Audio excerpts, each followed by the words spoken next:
Oke, kali ini saya mau membuat tutorial ya untuk membuat fitur login, logout dan fitur refresh token menggunakan Santum ya, teman-teman. Nah, di sini sudah saya generate tutorialnya di ChatGPT. Oke, query yang saya gunakan adalah seperti ini ya. Tutorial out dengan relevan Santum tidak perlu ya dan sebagainya. Ya, saya jelaskan dengan detail di ChatGPT. Setelah itu ya kita implementasikan di Laravel ya. Nah, di sini saya menggunakan SMPP ya teman-teman ya. Jadi kita jalankan dulu SMPP-nya. Apache-nya nggak harus dijalankan sih. Tapi mau sekalian ya udah jalanin aja. Lalu kita bikin project Laravel baru. Saya akan bikin nama projectnya Laravel New um, API Example API. Ya, ini kan membutuhkan waktu, ditunggu aja. Saya pilih yang paling atas saja ya. No. Oke, nah ini prosesnya agak lama untuk pertama kali ya, karena perlu mendownload dulu. Jadi ada dua proses yang terjadi di sana, yaitu mendownload dan menginstal ya library yang diperlukan oleh Laravel. Nah, jadi kita tunggu aja.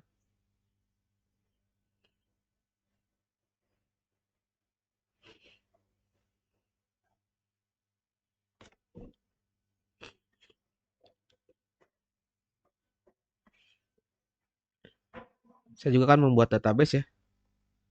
Database-nya saya mau membuat namanya adalah misalnya example DB ya. Kita buat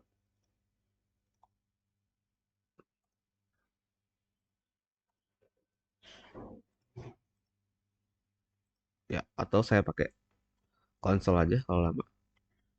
Kita masuk ke MySQL. Oke, saya bikin database namanya example DB.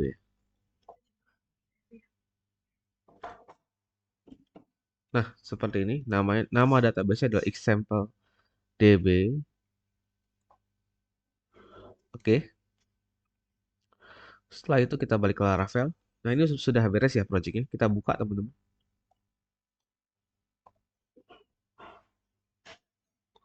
Kita buka, lalu kita atur INV-nya ya. Nah, ini jangan lupa diatur INV-nya teman-teman. Di sini saya menggunakan database-nya example DB, namanya root, passwordnya kosong, oke, karena kita masih menggunakan localhost ya. Setelah itu kita ngapain? Nah, kita ikutin tutorialnya nih. Tutorialnya dari mana tadi? Nah, dari sini ya. Nah, di sini kita diminta untuk ya ini nggak perlu ya yang langkah satu karena by default santumnya sudah ada. Oke. Nah, di sini kita diminta untuk bikin out controller dulu. Boleh, tapi ada yang kelewat sih. Coba ya, tampilkan semua tutorial di atas. Saya minta perjelas lagi tutorialnya. Oke. Nah, di sini eh, kita sudah melakukan instalasi ya, teman-teman. Dan santumnya nggak perlu dipasang ya. Jadi ya sudah by default sudah ada. Lalu kita migrasikan tabelnya. Nah, ini kita bikin tabel baru ya. Nah, perintahnya itu menggunakan ini ya. Bang, bisa nggak bikin tabelnya langsung di PHP MyAdmin atau di konsol MySQL? Bisa. Tapi kalau pengen pakai migrasi Laravel, caranya seperti ini. Tuh. Kita bikin migrasi untuk user role table, lalu kita bikin migrasi untuk user role permission table. Ya, nanti akan ada script migrasinya di sini. Database migration. Nah, di sini ya. Tuh, ada dua ya, user role table sama user permission table. Kayak gitu. Kelihatan nggak nih? Oke, ada dua. Kita buka user role table, kita isi ya. Kita bikin model dulu kalau di sini. Iya, boleh kita bikin model dulu. Kayaknya kurang detail tutorialnya. Oke, kita balik ke atas dulu ya. Kita balik ke atas di bagian migrasi. Nah, di dalam user roles kita isi dengan ini ya, dengan skema yang ini. Ya, gini teman-teman. Oke, lalu di user role permission di sini kita isi dengan skema yang ini.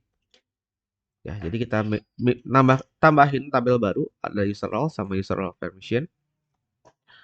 Oke. Setelah itu kita lihat lagi. Nah, kita jalankan perintah php artisan migrate ya. Tadinya itu nggak ada tabelnya teman-teman. Nih,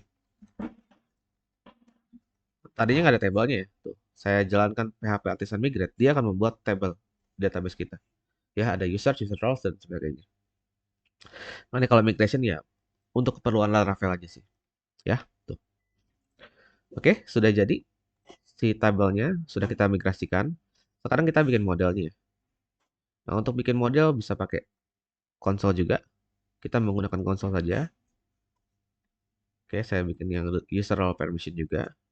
Nanti dia akan membuat model di sini. Nah, di sini ya. Jadi kita sudah punya 3 model di sini, ada user role permission, dan ada user role. Oke, lanjut teman-teman. Scroll lagi ke bawah. Nah, ini kita bikin relasinya ya. Oke, relasinya kita lihat di user roles dulu. Di user roles itu kita punya relasi one to one yang ini dan one to many ya. Nah, kita tambahkan. Nah, ini kalau ada seperti ini berarti artinya dia itu punya relasi one to one ya terhadap tabel user gitu. Tapi kalau ini berarti dia punya relasi one to many. Artinya dia punya banyak user role permission seperti itu. Mudah-mudahan saya nggak salah desain nih tabelnya. Kita lihat nanti ya. Lalu di tabel user roles permission kita bikin relasi ini.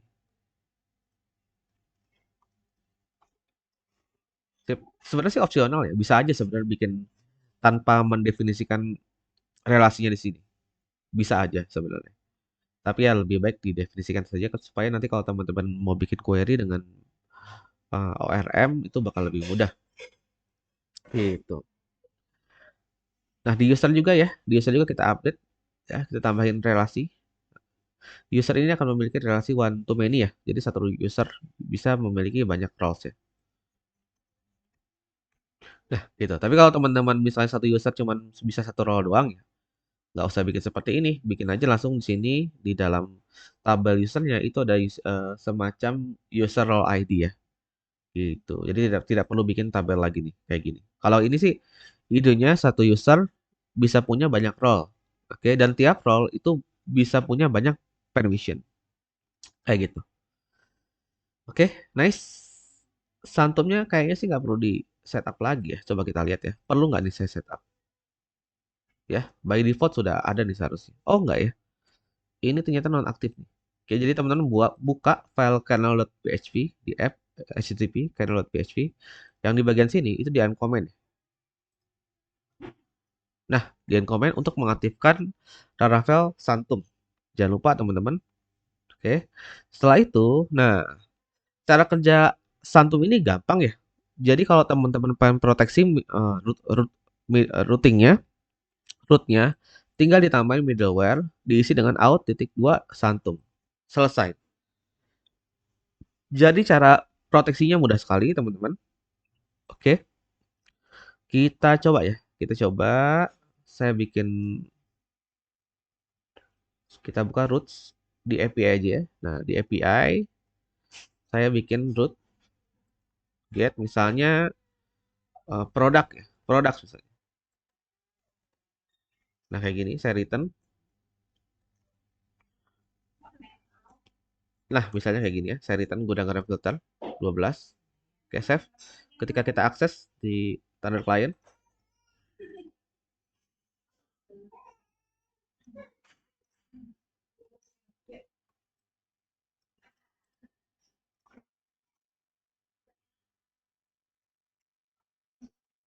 akses di Thunder Client, http localhost.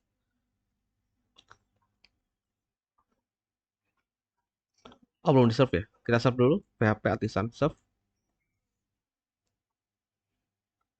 Oke, kita jalankan di port 8000 ya. Nah, dia akan merespon gudang garam filter. Gimana kalau saya proteksi endpoint ini ya? dengan Santum. Kita coba ya. Nah, kalau pengen diproteksi tinggal dikasih middleware aja, ya, kasih middleware. Caranya gini.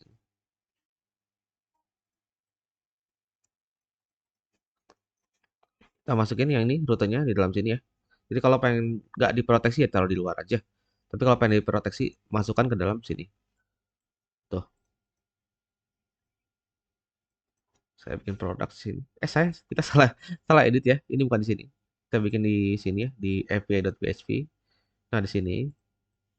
Nah, kalau pengen dibikin public ya ditaruh di luar aja ya kayak gini. Tapi kalau pengen dibikin harus menggunakan token, nah nanti tinggal teman-teman pindahin di sini. Middleware. Pakai yang grup ya. Jangan yang ini. Tinggal dipindahin di sini. Nah, gitu teman-teman. Nanti apa yang terjadi ketika saya akses? Nih, ketika kita akses endpoint-nya. Nah,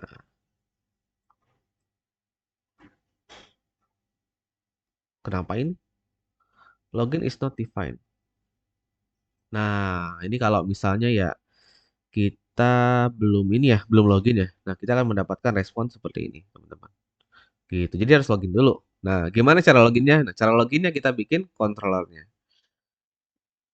Nih, kita bikin out controller. Langsung aja saya bikin ya, teman-teman. Kita jalankan perintah out controller seperti ini. Ya, kita bikin controllernya ada di sini. By default kalau nggak salah udah ada juga sih. Namanya out controller ya. Yang ini. Lalu kita definisikan fungsi untuk login sama logoutnya. Nah, login, logout sama refresh. Saya akan ambil yang di bawah saja nih. Kita copy ya. Bawaan dari Santumnya. Bawaan dari ChatGPT-nya. Seperti ini. Nah, kita akan membuat endpoint untuk login, logout, sama refresh ya. Refresh token. Oke. Kita coba implementasikan controllernya di sini. Ya, di sini ya. Set. Saya buka api.php. Kita implement. Nah, ini loginnya hati-hati ya. Loginnya itu jangan ditaruh di dalam, teman-teman. Nanti nggak bisa login kita. Karena yang namanya login itu tidak harus memiliki token. Ya, jadi harus ditaruh di luar. Ya, betul, Laravel. Nah, seperti ini. Kita lihat dulu. Oke, ini agak beda nih. ChatGPT mengenerate-nya seperti ini. Oke, kita coba aja apakah bisa atau enggak, teman-teman. Kalau didefinisikan seperti ini. Kita lihat ya. Saya biasanya pakai yang ini loh. Saya pakai yang seperti ini biasanya.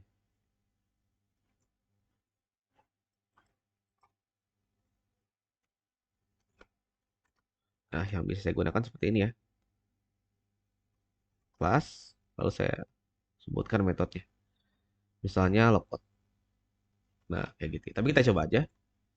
Apakah bisa seperti itu? Kita coba ya, teman-teman ya. Nah, sekarang saya sudah punya endpoint baru namanya login, logout dan refresh. Karena kita taruh di api.php, nanti cara mengaksesnya seperti ini. API login, API logout, dan API refresh ya. Karena kita bikinnya di api.php. Oke, kita coba teman-teman. Standar client, kita bikin endpoint baru, login. Oke, loginnya itu membutuhkan email ya. Di sini kita lihat dia pakai email sama password. Oke, tapi belum ada nih email sama passwordnya. Iya, belum ada sih. Kita isi aja. Kita isi asal dulu ya. Passwordnya 1 sampai 6.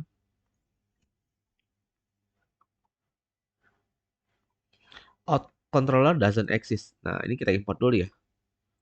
Kalau teman-teman bingung dapat error kayak tadi, ketik aja nih out controller doesn't exist.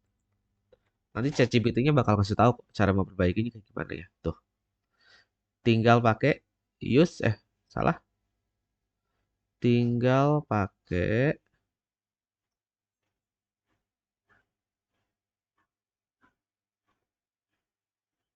Oke, sepertinya salah ya. Bukan kayak gitu ya cara implementasinya. Use import out controller. Database saya pakai MySQL di sini. Nah, kita use dulu ya controllernya. Nah, ini yang biasa saya gunakan seperti ini, teman-teman. Kita pakai yang biasa saya gunakan saja. Jadi kita bikin kita import dulu out controllernya, lalu kita gunakan routing yang seperti ini. Salah nih, salah import. Kita import di api.php di bagian atas ya, kayak gini. Nanti di bagian bawahnya kita implementasikan untuk logout, login, logout, dan refreshnya seperti ini. Set. Nah, cantik. Kita coba. Kita rename ya, login.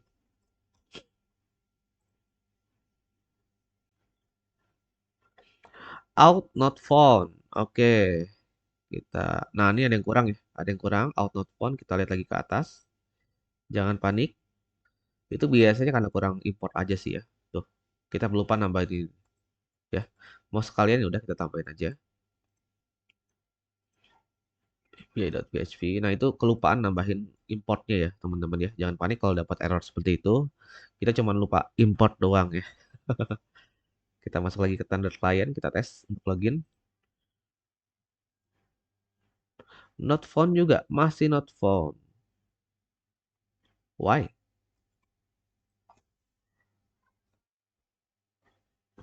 PHP masih worth it karena masih banyak project ya yang menggunakan PHP, teman-teman. Saya rasa 3 sampai 5 tahun ke depan masih banyak project ya yang menggunakan PHP dan Laravel. Kayak gitu. By the way, kalau soal teknologi kayak gini sebenarnya gini ya teman-teman ya. Itu ada marketnya masing-masing gitu. Jadi meskipun sepi bukan berarti nggak ada pekerjaan di sana. Contohnya .NET Core ya. Mungkin teman-teman nggak banyak yang nggak tahu ya .NET Core, tapi ada di sana marketnya. Gitu. Kita lihat nih, apa yang salah di sini ya? Out, why?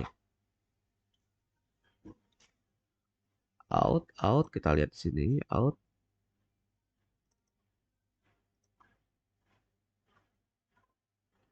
Oke, tampilkan full code out controller.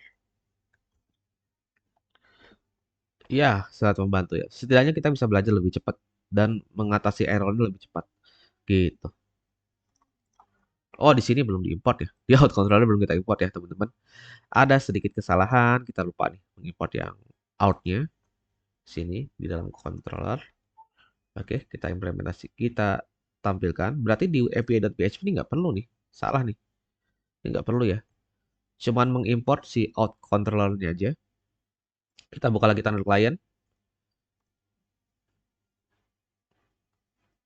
Not found. Why? Kenapa nih malah not found? Kita lihat api.php-nya. Post login, bener kok. Bener ya. Root post login. Coba saya tes kayak gini.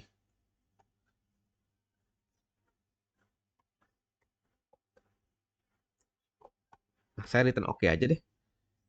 Coba. Ya, bisa ya. Kenapa dia bilang not found ya? Why? Oh ya, saya paham ya. Jadi nggak ada yang salah sih dengan kodenya, teman-teman. Tapi masalahnya adalah ketika kita klik login ya. Nah, itu memang si email sama passwordnya itu nggak ada, teman-teman ya. Yang admin@tmo.com dan passwordnya 1 sampai 6. Jadi kita harus bikin usernya dulu dia. Nah, biasanya kita perlu bikin user defaultnya dulu. Oke, jadi kita kasih seed aja kalau di Laravel. Buatlah seeding untuk tabel users. Oke, isi dengan admin@demo.com, user@demo.com, passwordnya 1 sampai 6 aja. Nah, seeding ini apa sih? Seeding ini sebuah aktivitas untuk membuat data dummy ya. Data dummy by default. Jadi ketika teman-teman menjalankan perintah PHP artisan yang ini, nanti otomatis datanya itu akan terisi dengan admin@demo.com dan passwordnya langsung pakai 1 sampai 6. Tujuannya itu ya teman-teman. Tapi kita bikin dulu script seedingnya dengan menjalankan perintah yang ini. Oke. Oke, nanti akan muncul di sini ya teman-teman. Di database seeders ya, user table seeders. Kita isi dengan ini teman-teman. Oke, lalu kita jangan lupa diimport ya, bagian atas nih. Sip. Setelah itu ngapain? Nah, setelah itu kita jalankan perintah untuk menjalankan seed-nya. Nah, apa yang terjadi? Ketika kita jalankan, nanti di database teman-teman, saya bikin tadi example DB ya. Example DB.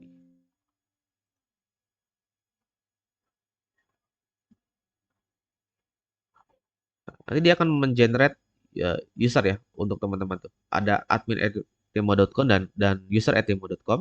Oke. Nah, tujuannya itu ya, teman-teman. Jadi kita kalau migrasi itu untuk membuat tabelnya, kalau seeding itu untuk mengisi tabelnya. Ya, jadi itu dua fitur yang berbeda ya. Ada migrasi, ada seeding. Nah, kalau seeding itu ya kayak kayak kita ngasih data ke tabel gitu. Oke. Sebenarnya kan bisa ya di vote masukin aja langsung di database ya. Bisa aja teman-teman ya. Bisa aja. Tapi ya dengan membuat seperti ini nanti ketika kita clone projectnya ke tempat lain dan kita butuh buat bikin tabelnya dan butuh data defaultnya itu bakal lebih mudah gitu. Jadi kita nggak kerepotan untuk mengimport datanya menggunakan MySQL dump. Kayak gitu tujuannya. Oke, next. Kita coba ya sekarang untuk loginnya. Nah, sekarang dia memberikan respon seperti ini ya. Admin@demo.com, passwordnya 1 sampai 6, dia memberikan tokennya. Nah, ini token yang akan kita gunakan untuk mengakses endpoint yang sudah diproteksi. Kayak gitu, teman-teman. Oke, kita coba sekarang tokennya kita tes ya.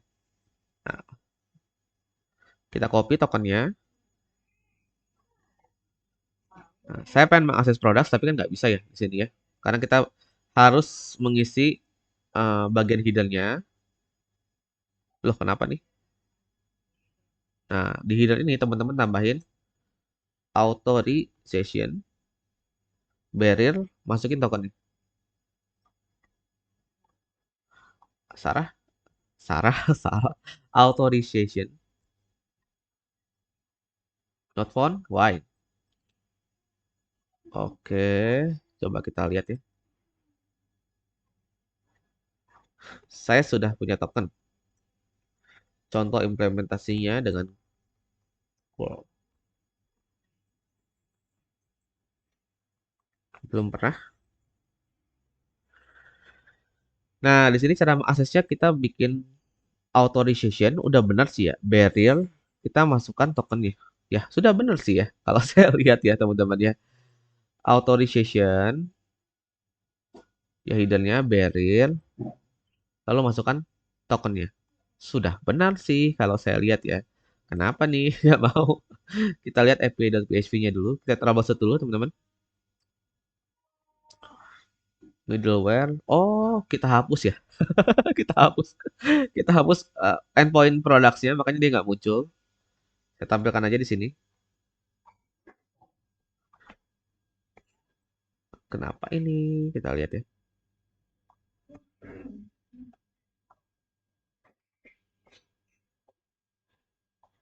Oke, kita akses lagi tunnel client. Nah, bisa ya teman-teman. Nah, kalau nggak saya definisikan authorization-nya, nah dia mendapatkan error seperti ini. Ini bawaan dari Santum sih ya. Dia kayak semacam di direct gitu teman-teman ya ke root login. Nah, kebetulan root loginnya itu belum kita definisikan ya. Nah, ini biasanya digunakan nanti kalau misalnya di versi web sih ya. Gitu. Tapi kalau kita isi, kita bisa mengakses endpoint-nya. Gimana kalau saya isi asal ya? Nah, kalau saya isi asal ya, dia jadi seperti ini teman-teman ya. Nggak bekerja kayak gitu. Ya, tuh sudah berhasil untuk loginnya. Nah, ini kurang lengkap sih ya. Kurang lengkap. Jadi kita tambahkan sesuatu di login controllernya. Di login pada out controller. Return lah data user. Saya pengen dia return data user juga ya. Jadi kita akan mengupdate out controllernya. Nah, ini kita update ya. Supaya dia nggak cuma ngerespon si tokennya doang, teman-teman. Biasanya kalau login itu sekalian sama data usernya. Nah, kita copy aja kodenya. Set, kita ganti di sini. Ya, perubahannya di mana? Perubahannya di sini doang sih. Ditambahin user ya. Tuh. Kita lihat ya hasilnya kayak gimana. Saya pengen rapikan lagi nanti. Nah, ketika login kita bisa mendapatkan data usernya tuh ada ID, name, email, kayak gitu ya, dan sebagainya. Saran saya kalau mau kayak gini silakan ya teman-teman. Kalau mau kayak gini silakan. Kalau pengen digabung tokennya di dalam user itu boleh juga. Jadinya kayak gini nih.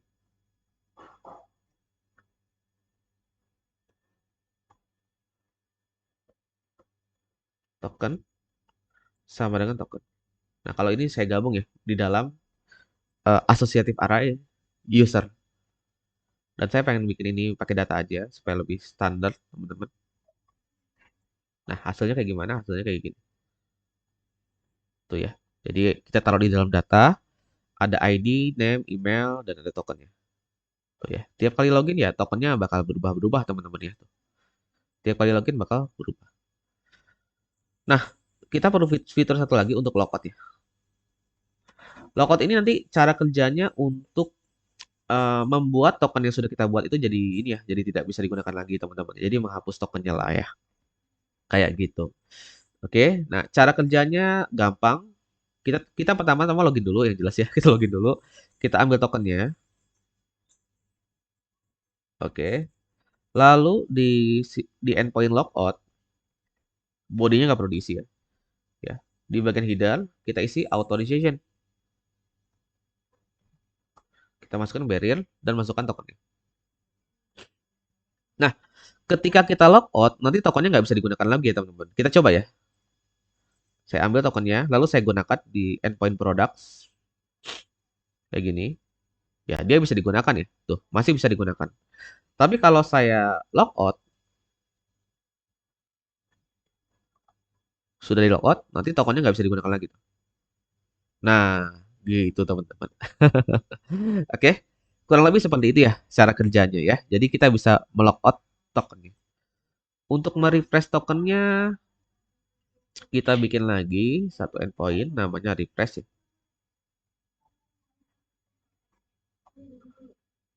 Oke, nah ini harus diisi authorization-nya. Kita login dulu ya. Kita login.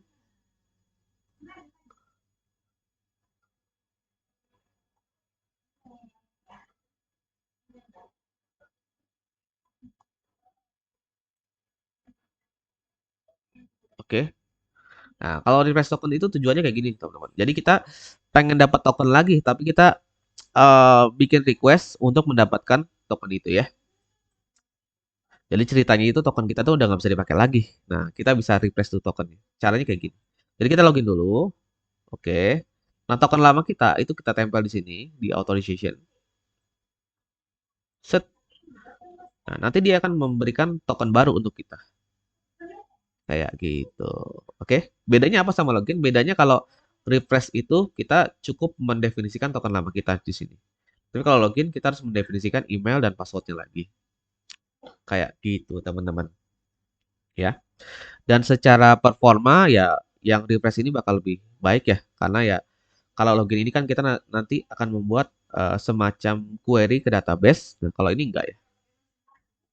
Kayak gitu sih. Oke, teman-teman. Terkait um, out di Laravel ya. Jadi stepnya sangat mudah. Teman-teman tinggal install Santumnya, lalu migrasikan tabelnya. Jangan lupa ini ya mendefinisikan di sini nih. Wait, mana tadi ya? Di Nah, di bagian sini defaultnya kan di komen ya. Itu teman-teman aktifkan saja. Nanti kalau pengen proteksi endpointnya dengan middleware, gampang. Teman-teman tinggal setting di sini. Tuh, tinggal taruh di dalam middleware out Santum. Kalau nggak pengen diproteksi, tinggal ditaruh di luar. Kayak gitu sih. Mudah ya.